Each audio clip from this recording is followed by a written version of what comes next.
Mixailonun ömrünün son gününün son saatlarının keçdiyi evin qarşısındayıq hazırda. 1944-cü ilin noyabrında Mehdi Hüseynzadə və onun partizan dostu Andrey Kamel Trieste Alman bankında diversiya törətdikdən sonra qayıdırlar Sloveniyaya, Vitovya kəndinə və bu evə sığınırlar. Noyabrın 2-si səhər saat 4 radələrində silahlı Alman dəstəsi kəndə daxil olur. Sakinlər Mehdiyə və onun dostuna xəbər eləyəndə artıq gec idi. Almanlar evi mühasirəyə almışdılar. Ona görə də 2 nəfər olmalarına baxmayaraq böyük bir faşist dəstəsinə qarşı açıq savaşa girirlər. Bir müddət vuruşduqdan sonra Andrey Kamel bu pəncərədən atılaraq aşağıya doğru hərəkət edir, amma çox uzaqlaşa bilmir. Təxminən 10-12 metr uzaqlaşdıqdan sonra onu vururlar. Mehdi isə yuxarı gedir, amma o da çox uzaqlaşa bilmir. Təxminən 15-20 metr uzaqlaşdıqdan sonra onu da vururlar.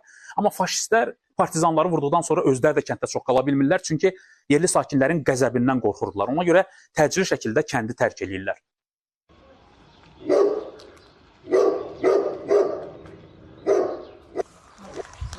No filming.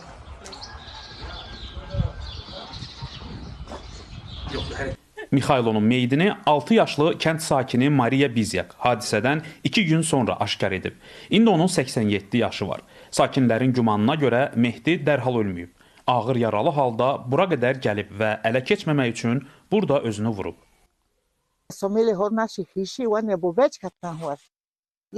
İki gün əvvəl səhərə yaxın atışma səsləri eşitdik. Sonra səssizlik çökdü.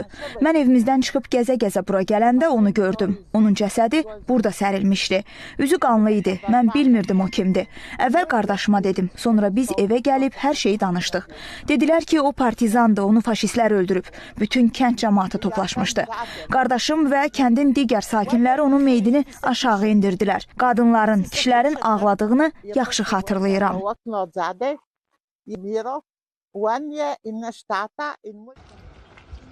Beləcə, Xəzər sahillərində başlayan ömür Sloveniya dağlarında qəhrəmanlıqla yekunlaşır. Əfsanəvi partizan Mixailo Sloveniyanın Novogoritsa şəhərinin Çepovan kəndində dəfn edilib. İllər ötür, zaman keçir, artıq Mehdinin döyüş yoldaşlarının da əksəriyyəti bu dünyada yoxdur. Amma kənd sakinləri hələ də qəhrəman partizanın məzarını tez-tez ziyarət edir.